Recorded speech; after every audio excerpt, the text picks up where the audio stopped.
A tractorada está organizada polo Labrego.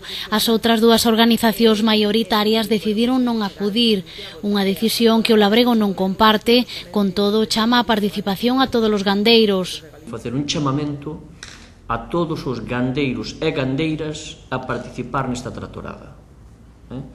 É certo que convoca o Sindicato Labrego Galego, pero tamén é certo que non imos a reivindicar só os problemas dos afiliados, que tamén do Sindicato Labrego Galego, senón de todos os afiliados, todos os gandeiros e gandeiras, non?